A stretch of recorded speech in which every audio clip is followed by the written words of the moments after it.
कर्मण्येवाधिकारस्ते मा फलेषु कदाचन मा कर्मफलहेतुर्भूः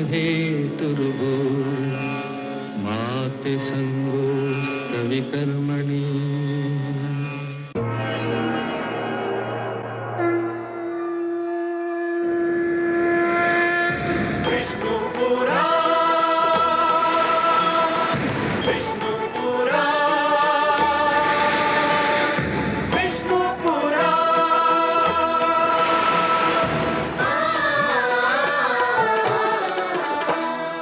जीव ज्ञान ब्रह्म ज्ञान अथ श्री विष्णु पुराण ओम की कथा महान जय श्री विष्णु पुराण विष्णु पुराण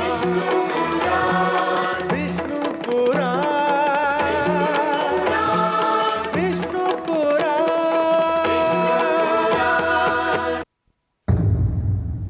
मैं माँ हूं, धरती माँ। मेरे एक महान ऋषिपुत्र वाल्मीकि ने कहा है, जननी जन्मभूमिश्च स्वर्गादपि गरीयसी। मानव मुझे जननी कहता है। मैं मानव की जन्मभूमि हूं और मानव मुझे स्वर्ग से अधिक श्रेष्ठ समझता है। मेरा निर्माण करते समय मानव कल्याण के लिए आदि पुरुष भगवान श्री विष्णु ने मुझे एक वचन दिया था, परित्राणाय साधूनां विनाशाय च दुष्कृतां धर्म संस्थापनार्थाय संभवामि युगे युगे। उन्होंने कहा था कि वे संतों की रक्षा और दुष्टों के विनाश के लिए धरती पर अवतार लेते रहेंगे। भगवान विष्णु ने वचन का पालन किया। मानव कल्याण के लिए उन्होंने प्रथम अवतार लिया, मत्स्य अवतार। मत्स्य रूप में उन्होंने वेदों की रक्षा की थी, जो मानव कल्याण के लिए विष्णु के मुख से प्रकट हुए थे।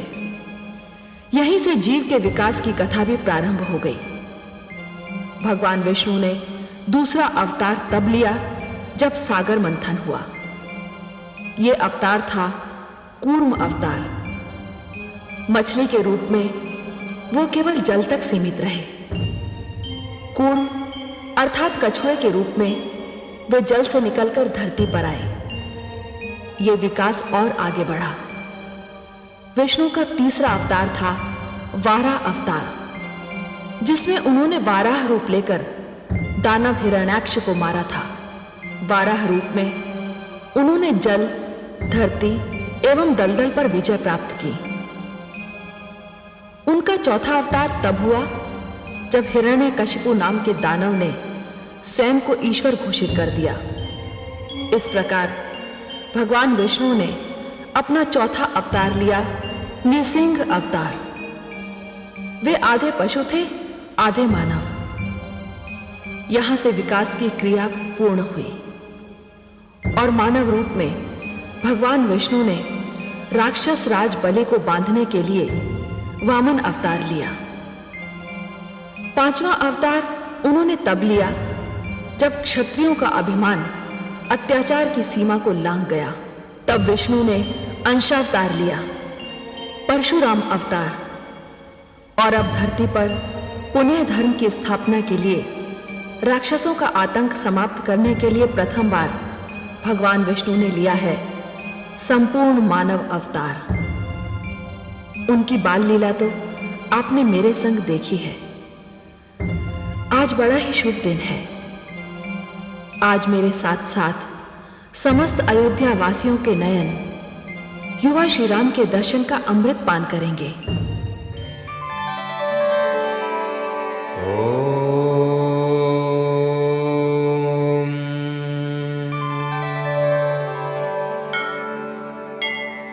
ध्यायेत् सूर्यमनन्तशक्तिकिरणम् संविन्मयं भास्करम् भक्तानां भयप्रदं करधृताम्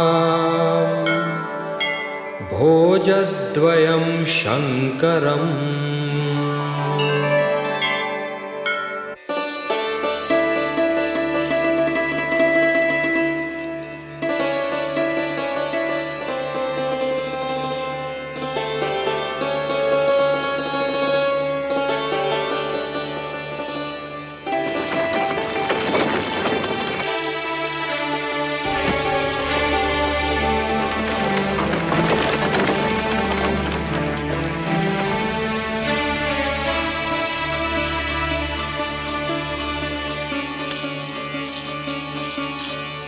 महामंत्री सुमंत आए हैं। लिवाने आए हैं। ये मेरे राम को ले जाएंगे। मोह अंधकार होता है देवी, और यह हम आश्रमवासियों को शोभा नहीं देता। ममता को मोह मत कहिए, स्नेह को अंधकार मत कहिए स्वामी। वो भी श्री राम का स्नेह, वो तो सारे संसार की क्रूर से क्रूर विमाता के हृदय में ममता का मोह भर दे। मैं राम की विदाई न देख पाऊंगी। मैंने इन चारों राजकुमारों को पहले ही विदा का आशीष दे दिया है। मैं राम की विदाई न देख पाऊंगी।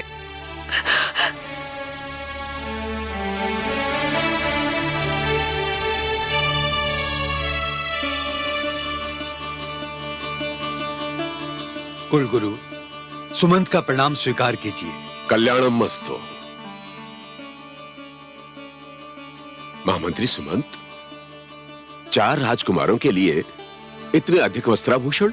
नहीं कुलगुरु, इसमें अयोध्या नरेश की ओर से भेंट सामग्री है। भेंट? किसके लिए? आपके लिए, माता अरुंधति के लिए कुलगुरु। हमारे लिए भेंट क्यों महामंत्री सुमंत? कुलगुरु, आज गुरु पूर्णिमा है। परंपरा अनुसार शिष्य अपनी ओर से गुरु को आज कुछ भेंट देता है। वो भेंट तो मैं अपने शिष्य राम से ही स्वीकार करूंगा महामंत्री। किंतु राम तो आश्रमवासी हैं, वे आपको क्या देंगे? महामंत्री, आप कहते हैं कि राम मुझे क्या देंगे? यदि राम नहीं देंगे तो फिर कौन देगा?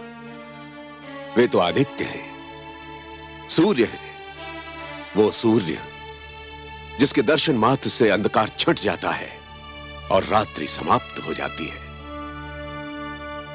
आपने तो मुझे निरुत्तर कर दिया कुलगुरु। इस समय आप हम गुरु और शिष्य के बीच में जो आ गए महामंत्री।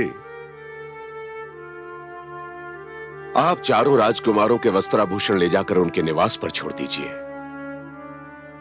और शेष भेंट सामग्री महाराज दशरथ को सधन्यवाद लौटा दीजिए। मैं उसे स्वीकार नहीं करूंगा। कुलगुरु, मेरा निवेदन है कि आप इसे अपने आश्रम कोष में संग्रह कर लीजिए। संग्रह कर लूं? धन का संग्रह? मैं धन को जोड़ने लगूं महामंत्री सुमंत? सुमंत, राजा, मंत्री और गुरु को धन संग्रह का लोभ कदापि नहीं करना चाहिए। यदि राजा धन का संग्रह करता है तो उसकी प्रजा निर्धन हो जाएगी। यदि मंत्री धन का संग्रह करता है तो व्यवस्था में भ्रष्टाचार व्याप्त हो जाएगा। और यदि गुरु धन का संग्रह करता है तो प्रजा अशिक्षित रह जाएगी। शिक्षा धनवानों की दासी बन जाएगी। और यह वशिष्ठ विद्या की देवी अपनी माता सरस्वती को दासी कदापि नहीं बनने देगा, कदापि नहीं। धन्य है ब्रह्मर्षि वशिष्ठ, आप धन्य हैं। क्या हुआ देवादिदेव? महादेवी, गुरु कैसा हो, गुरु की भावना कैसी हो, मैं उसके दर्शन कर रहा था। जब गुरु बृहस्पति हो तो उनके शिष्य देवतागण स्वर्ग के अधिकारी होते हैं, और यदि गुरु शुक्राचार्य हो तब भी उनके शिष्य दैत्य, राक्षस, दानव, पाताल के निवासी होते हैं। किंतु मेरे आराध्य श्री राम के गुरु तो वशिष्ठ ही हो सकते हैं।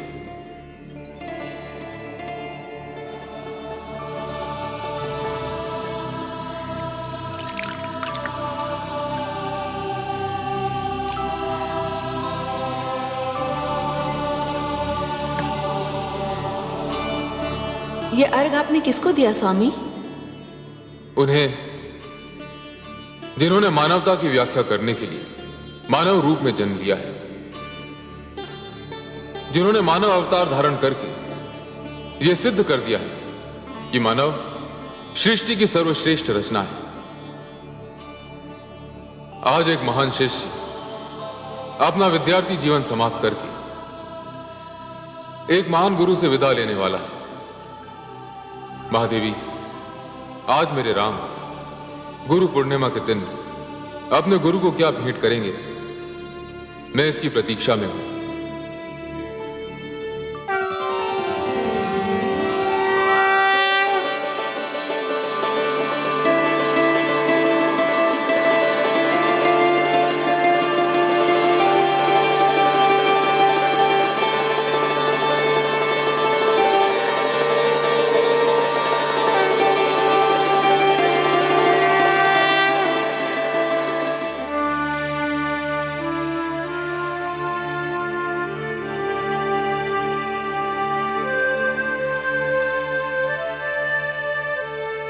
प्रणाम गुरुदेव। ओजस्वी भव, यशस्वी भव। गुरुदेव, सूर्य देव के समक्ष आपको देखकर मैं तो एक भ्रम से मुक्त हो गया। कैसा भ्रम वत्स? गुरुदेव, मैं सूर्यदेव से यह प्रार्थना कर रहा था कि वे अपनी उन तेजस्वी किरणों को समेट लें जिनके तेज के प्रकाश में नेत्र बंद हो जाते हैं और ढके हुए सत्य के दर्शन नहीं होते। किंतु वो सत्य तो आप हैं गुरुदेव, क्योंकि सत्य ज्ञान है। समस्त जगत को प्रकाशित करने वाले सैकड़ों सूर्य मिलकर भी अज्ञान के अंधकार को नहीं मिटा सकते गुरुदेव। भगवान आदित्य नारायण ने तो मेरे नेत्रों को प्रकाश दिया है, किंतु आपने मेरे हृदय, मेरी आत्मा एवं मेरी चेतना में प्रकाश भर दिया है।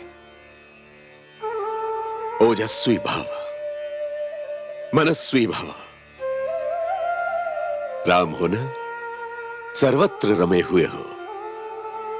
वत्स, परंपरानुसार जो प्रश्न मैं तुमसे पूछने आया था उसका उत्तर तो मुझे मिल गया। आज गुरु पूर्णिमा के दिन तुमने अपने गुरु को भावों के जो पुष्प भेंट किए हैं वे अनमोल है वत्स। गुरुदेव, मेरा तो सर्वस्व आपका है, इसलिए गुरु पूर्णिमा की भेंट तो आपको मुझसे लेनी ही होगी। मैं जानता हूं गुरुदेव कि आप मुझसे बहुत अधिक स्नेह करते हैं, किंतु आज का प्रश्न मेरे शिष्य जीवन के लिए महत्वपूर्ण है। मैं बिना परीक्षा दिए उत्तीर्ण नहीं होना चाहता गुरुदेव। राम, आज तुम्हारे गुरुकुल जीवन का अंतिम दिन है। मैंने बाल्यकाल से तुम्हें देखा है, समझा है। शिष्य की परिभाषा तुम पर समाप्त हो जाती है। प्रश्न के उत्तर के रूप में यदि तुम मुझे कुछ भेंट करना चाहते हो तो बताओ, गुरु क्या है? गुरु की आवश्यकता क्या है? जिस प्रकार सूर्य के उदय ना होने से रात्रि का अंधकार नहीं मिट सकता, उसी प्रकार बिना गुरु के अज्ञान का अंधकार कभी नहीं मिट सकता गुरुदेव। एक अशिक्षित व्यक्ति तो जीवित होते हुए भी एक शव के समान होता है, जिसके लिए विद्या और ज्ञान जीवनदायी अमृत है, और गुरु ही वो अमृत कलश हैं जिनमें ज्ञान रूपी अमृत भरा हुआ रहता है। गुरु एक नन्हे से बालक ध्रुव को महान बना सकते हैं, जिसके समक्ष स्वयं ईश्वर को भी झुकना पड़ता है। गुरु हिरण्यकशिपु जैसे ईश्वर विरोधी राक्षस के घर ईश्वर भक्त प्रहलाद को जन्म दे सकते हैं। गुरु ही तो धर्म और कर्म की व्याख्या करते हैं। यदि आपने मुझे अपना शिष्य स्वीकार न किया होता गुरुदेव, तो इस राम को कैसे ज्ञात होता कि मानव जीवन केवल 4 सिद्धांतों, 4 आदर्शों पर चलकर पूर्ण हो सकता है। ये 4 सिद्धांत और 4 आदर्श कौन से हैं वत्स? गुरुदेव, प्रथम आदर्श है सत्य का मार्ग, सत्यम वद। दूसरा आदर्श है धर्म का आचरण, धर्मंचर। धर्मात्मा केवल वही व्यक्ति हो सकता है गुरुदेव जो मर्यादा का पालन करता है। इसीलिए मेरे लिए मर्यादा ही धर्म का दूसरा नाम है। गुरुदेव, जहां मर्यादा नहीं हो वहां धर्म नहीं है। तीसरा आदर्श है आत्मनिरीक्षण, स्वाध्याय। स्वाध्यायान मां प्रमदः। जब व्यक्ति स्वयं के अंतर में झांक कर देखता है गुरुदेव, तब उसे अपने उत्तरदायित्व का ज्ञान होता है जिसका पालन अवश्य होना चाहिए। और चौथा एवं अंतिम आदर्श है अपने लक्ष्य का ज्ञान और उस लक्ष्य की प्राप्ति के लिए सही दिशा का ज्ञान। यदि दिशा सही हो गुरुदेव, तो लक्ष्य बड़ी सरलता से प्राप्त हो सकता है। अन्यथा एक दिशाहीन व्यक्ति आजीवन भटकता रहता है गुरुदेव। वत्सराम, गुरु ने तो सिद्धांत बता दिए, ये मार्ग दिखा दिया, परंतु सिद्धांतों का पालन करना और इस मार्ग पर चलना भी तो आवश्यक है। यदि शिक्षा को जीवन में न उतारा जाए तो उसका क्या लाभ है वत्स?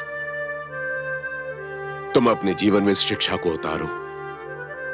यही इस वशिष्ठ के लिए गुरु पूर्णिमा की भेंट होगी। गुरुदेव, आज ये दाशरथी राम आपको वचन देता है कि जीवन भर सत्य के मार्ग पर चलूंगा।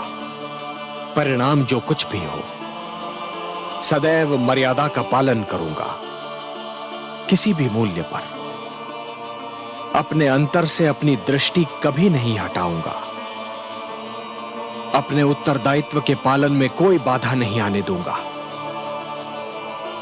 दिशा ज्ञान के बिना किसी भी पथ पर पग नहीं रखूंगा, और जिस पथ पर पग रखूंगा अपने लक्ष्य की प्राप्ति तक चलता रहूंगा। स्वयं के प्रिय से प्रिय की पुकार पर भी पीछे मुड़कर कभी नहीं देखूंगा। हे गुरुदेव, आज गुरु पूर्णिमा के दिन ये राम की गुरु दक्षिणा है। स्वीकार कीजिए गुरुदेव, स्वीकार कीजिए। आज शरयू के तट पर यह राम का दृढ़ संकल्प है।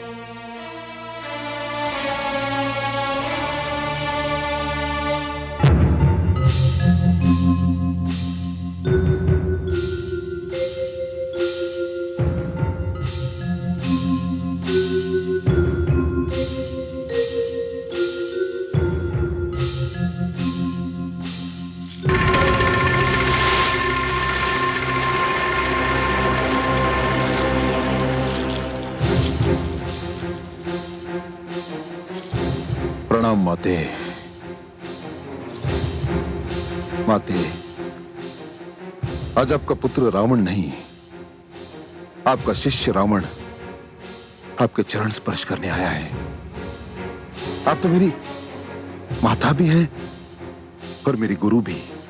पुत्र, दीर्घायु भव। आज कोई विशेष दिन है? हाँ माते, आज गुरु पूर्णिमा का दिन है। मांगिए माते, अपने शिष्य रावण से आपकी जो इच्छा है वो मांगिए। परंपरा है कि आज के दिन शिष्य अपने गुरु को भेंट स्वरूप कुछ देता है। मांगिए माते। पुत्र, मेरा एक ही स्वप्न है। मैं तुझे विश्व विजयी देखना चाहती हूं। बस इतनी छोटी सी भेंट माते? नहीं पुत्र, ये मेरी इच्छा है। यदि कुछ देना चाहता है तो एक वचन दे दे। आज्ञा करे माते। पुत्र, आज के पश्चात गुरु पूर्णिमा की बात मेरे समक्ष कभी मत करना। मैं तुझ में तुम्हारे पिता के संस्कार देखती हूं तो भयभीत हो जाती हूं। वो तुझे ऋषि बनाना चाहते थे, परंतु मैंने तुझे राक्षस राज रावण बना दिया है। पुत्र, मानव दुर्बलता से अपने आप को दूर रखना यही मेरी इच्छा है। तो ठीक है माते, आज के पश्चात आप ये शब्द मेरे मुख से कभी नहीं सुनेंगी, कभी नहीं। माते, मैं अपने पिता का पुत्र नहीं हूं, मैं तो अपनी माता का पुत्र हूं। मैं देवताओं और मानवों का घोर शत्रु हूं और सदैव रहूंगा। यह लंकापति रावण का वचन है आपसे माते।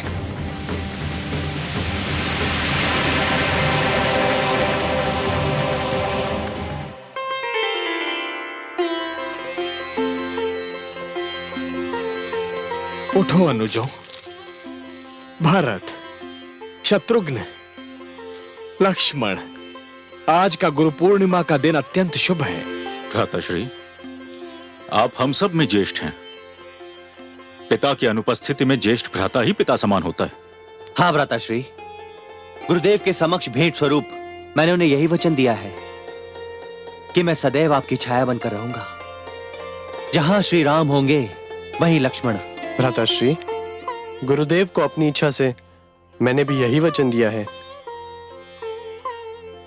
हाँ अनुज, तुम सब जानते हो, मैं तो श्री रामचरण अनुरागी हूं। यदि कोई त्रिलोकी समक्ष समस्त ब्रह्मांड का राज्य देकर भी मुझसे आपको मांगे, यदि आपको त्याग कर मुझे ईश्वर भी प्राप्त हो, तो भी मैं कभी स्वीकार नहीं करूंगा। मैं तो आपका अनुज भी हूं एवं सेवक भी। भारत, मुझ पर तो आप दोनों ही भाव बनाए रखिए। भारत, भ्राताश्री, भारत, शत्रुघ्न, लक्ष्मण, कहते हैं कि शरीर में केवल एक ही हृदय होता है, किंतु यदि कोई श्री राम के वक्ष स्थल को चीर कर देखे तो उन्हें मेरे 3 हृदय मिलेंगे। ये मेरे 3 अनुज।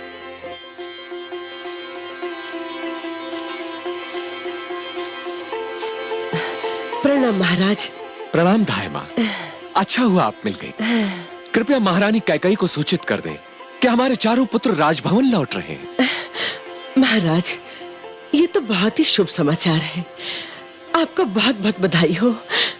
मैं अभी जाकर महारानी को सूचित करती हूँ कि मेरे भरत राजभवन लौट रहे हैं।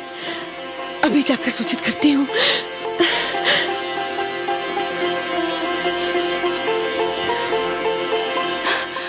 क्या मेरे राम राजभवन लौट रहे हैं? मैं तुम्हें भरत के लौटने की सूचना दे रही हूँ।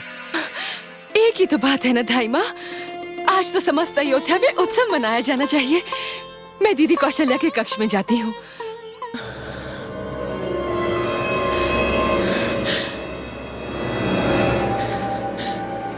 ये नहीं सुधरेगी। राम के लौटने से बहराई जा रही है। भरत के लौटने की कोई प्रसन्नता नहीं।